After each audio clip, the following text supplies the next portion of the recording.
स्टॉकहोममध्ये मी 5 दिवस राहिलो आणि एका जागी 2 दिवसच राहायचं हा माझा नियम मला इथे मोडावा लागला.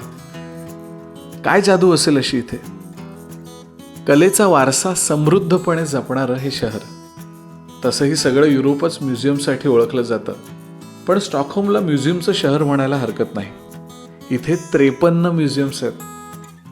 अर्थात मी काही सगळीकडे गेलो नाही. जी म्युझियम्स मी पाहिली त्याची ही छोटीशी सफर.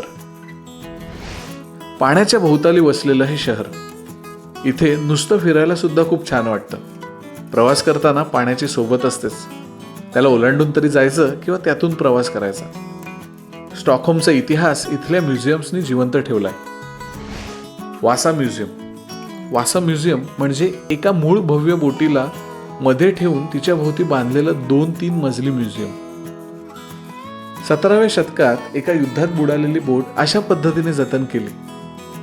संपूर्ण बोट अत्यंत बारकाईने बघता येते. ती सुद्धा प्रतिकृती नाही, खरी. नॅशनल म्युझियम आणि मॉडर्न म्युझियम बघायची सुद्धा खूप इच्छा होती, पण वेळेचं आणि माझं गणित काही जुळलं नाही. दोन्ही बंद होती. स्वीडिश लोकांचा इतिहास सांगणारं नॉर्डिक म्युझियम पाहिलं. त्यांचं राहणीमान कसं होतं, परंपरा, संस्कृती दाखवणारं हे म्युझियम. सांस्कृतिक वारसा सांगणारं स्टॉकहोममधलं हे सर्वात मोठं म्युझियम आहे. स्कॅन्सेन झू पार्क अनोखं वाटलं कारण इथले गाईड्स जुन्या पद्धतीचा पेहराव करून आपल्याला सगळी माहिती देतात. या म्युझियममध्ये जुनी घरं कशी होती त्याचा इतिहास सांगितला जातो. झू पार्क असल्याने इथे प्राणी सुद्धा आहेत. म्युझियम्सना जायचं म्हणजे एंट्री फी असतेच, पण स्वीडिश हिस्ट्री म्युझियमचं वेगळेपण म्हणजे ते फ्री आहे. इतिहास सांगणं हेच मुख्य उद्दिष्ट यांचंही. खरं सांगू का, सारखी म्युझियम्स बघायला सुद्धा कधी कधी कंटाळा येतो. मलाही आलाच. मग मी एक दिवस शहर फिरायचं ठरवलं. 24 तासांचा hop on hop off pass घेतला, जो बस आणि बोट दोन्हीसाठी चालतो.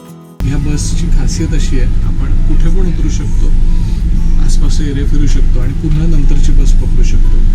आणि ह्या तिकिटाबरोबर बोटचा पास पण आहे, सो बोटीत पण बसू शकतो. ओपन रूफ बसमधून शहर फिरलो.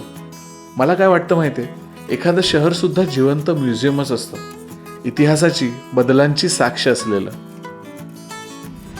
स्टॉकहोममधल्या एका म्युझियमच्या मात्र मी प्रेमात पडलो. फोटोग्राफिस्का म्युझियम. नावावरूनच का ते कळलं असेलच. फोटोग्राफीसाठी समर्पित. कल्पनाच किती भारी आहे. इतिहास जपण्याची तुलनेने मॉडर्न पद्धत. वेगवेगळ्या गॅलरीज इथे आहेत. फोटोग्राफर त्याच्या आयुष्याचा कितीतरी काळ एका मॅजिक फोटो काढण्यासाठी घालवतो. आणि एक्झिबिशन किती दिवसांचं? फार तर 4-5 दिवस.